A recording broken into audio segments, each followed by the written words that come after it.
ची लोकसभा निवडणूक ही महाराष्ट्रासाठी अनेक अर्थानं महत्त्वाची ठरणार आहे। एकीकडे भाजप प्रणित एनडीए तर दुसरीकडे इंडिया आघाडी अशी लढत रंगणार आहे। महाराष्ट्रात देखील महायुती विरुद्ध महाविकास आघाडी असा सामना बघायला मिळणार आहे। यंदाच्या निवडणुकीवर महाराष्ट्रातील 5 मोठ्या नेत्यांचं राजकीय भवितव्य ठरणार आहे। या नेत्यांमध्ये शरद पवार, उद्धव ठाकरे, देवेंद्र फडणवीस, एकनाथ शिंदे आणि अजित पवार यांचा समावेश होतो। यंदाच्या लोकसभा निवडणुकीत आपलं राजकीय अस्तित्व टिकवून ठेवण्याचं मोठं आव्हान या नेत्यासमोर असणार आहे। या व्हिडिओमध्ये आपण या नेत्यांसाठी ही निवडणूक कशी महत्त्वाची आहे यावरच चर्चा करणार आहोत। 1. या यादीत शरद पवार यांचं नाव प्रथम क्रमांकावर आहे। शरद पवार यांनी आपल्या 50 वर्षाच्या राजकीय जीवनात अनेक निवडणुका पाहिल्यात, अनेक चढउतार पाहिलेत, परंतु यंदाची निवडणूक मात्र शरद पवार यांना जास्त आव्हानात्मक ठरणार असं राजकीय वर्तुळात म्हटलं जातंय। याचं कारण म्हणजे आतापर्यंत शरद पवारांनी राजकारणात अनेक चढउतार जरी पाहिले असले तरी यंदा मात्र त्यांना घरातूनच मोठं आव्हान निर्माण झालंय। आपल्या सर्वांना माहिती आहे, राष्ट्रवादीत फूट पडल्यानंतर अजित पवार गट वेगळा झाला। अजित पवारांनी आपल्यासोबत 40 आमदार, 1 खासदार घेऊन महायुतीची वाट धरली। त्यामुळे यंदाची निवडणूक ही बारामती, शिरूरसह अनेक ठिकाणी पवार विरुद्ध पवार अशी रंगणार आहे।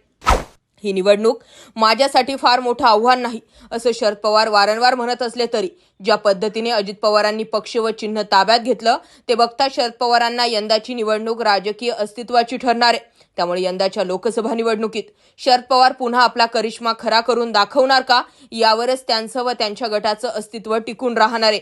अजित पवार सोडून गेले तरी अजूनही राज्याची जनता ही शरद पवार या नावाभोवती फिरते। हे शरद पवारांना निवडणुकीतील यशातून दाखवून द्यावं लागणार आहे। नाहीतर बारामतीमध्ये ज्याचा खासदार असणार आहे तोच बारामतीचा लीडर ठरणार आहे आणि कोणत्या तरी एका पवाराला संन्यास घ्यावा लागणार आहे। नंबर 2. यादीतील दुसरं नाव ते उद्धव ठाकरे यांचं। आपल्या सर्वांना माहिती आहे की राज्यात पहिला पक्ष फुटला तो शिवसेना।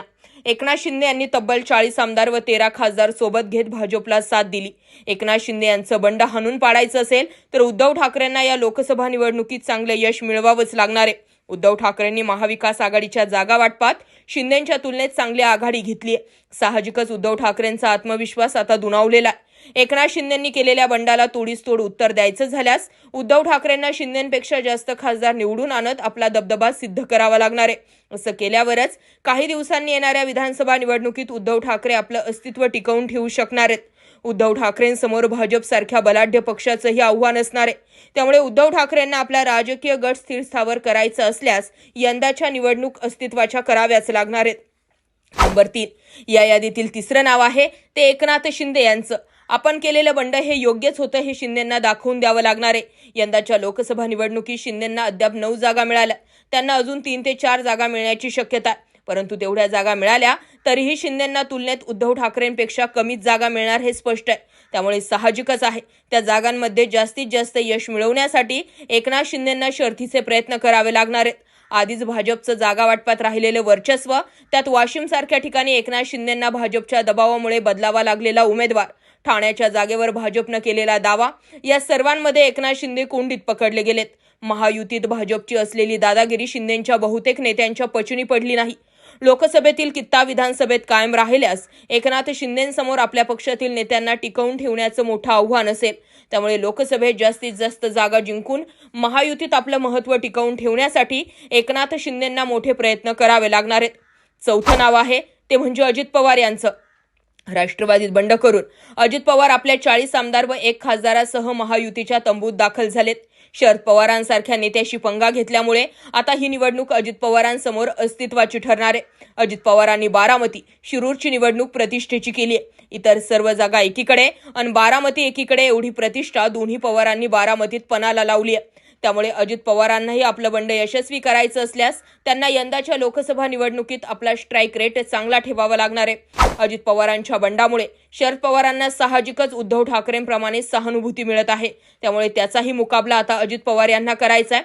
त्यामुळे यंदाच्या राजकीय यश अपयशावरच अजित पवार यांचं राजकीय भवितव्य ठरणार आहे। नंबर 5. या यादीतील 5वं आणि सर्वात महत्त्वाचं नाव म्हणून देवेंद्र फडणवीस यांचं येतं। शरद पवारांनंतर राज्यात जर कुणी सर्वात चाणक्य नेता असेल तर तो म्हणजे देवेंद्र फडणवीस। सर्वात मोठा पक्ष असतानाही 2.5 वर्ष सत्तेतून बाहेर राहिल्यानं देवेंद्र फडणवीसांवर मोठी टीका झाली आहे। परंतु त्यानंतर त्यांनी सत्ता मिळवण्यासाठी सर्व आयुधांचा वापर करून अखेर राज्यातील सत्ता खेचून आणली। शिवसेना व राष्ट्रवादीला फोडण्यातही त्यांचाच हात असल्याच्या चर्चा रंगतायत. हे सर्व करूनही फडणवीसांसमोर राज्यातून 45हून अधिक जागा जिंकून आणण्याचं आव्हान कायम आहे. महायुतीच्या 45हून अधिक जागा जिंकण्यासाठी फडणवीसांकडून अनेक राजकीय आखाडे बांधले जात असले तरीही त्यांना तेवढ्या जागा मिळतील याबाबत शंकाच आहे. असं न झाल्यास देवेंद्र फडणवीस यांचं हे अपयश म्हणता येईल. कारण राज्यातील दोन्ही विरोधी पक्ष फोडूनही जर महाविकास आघाडी 20 ते 25 जागा जिंकली तर मात्र भाजप हायकमांड फडणवीसांच्या नेतृत्वाबाबत फेरविचार करणार हे नक्की आहे. जर फडणवीसांनी महायुतीच्या किमान 40 जागा जरी निवडून आणल्या तरी त्यांचा दिल्लीत डंका वाजू शकतो. परंतु सध्या तरी तशी परिस्थिती दिसत नसल्यानं यंदाची लोकसभा निवडणूक देवेंद्र फडणवीस यांच्यासाठी सर्वाधिक आव्हानात्मक ठरणार आहे यात शंका नाही. याबाबत तुमचं काय मत आहे? कमेंट सेक्शनला जरूर व्यक्त व्हा. जय महाराष्ट्र.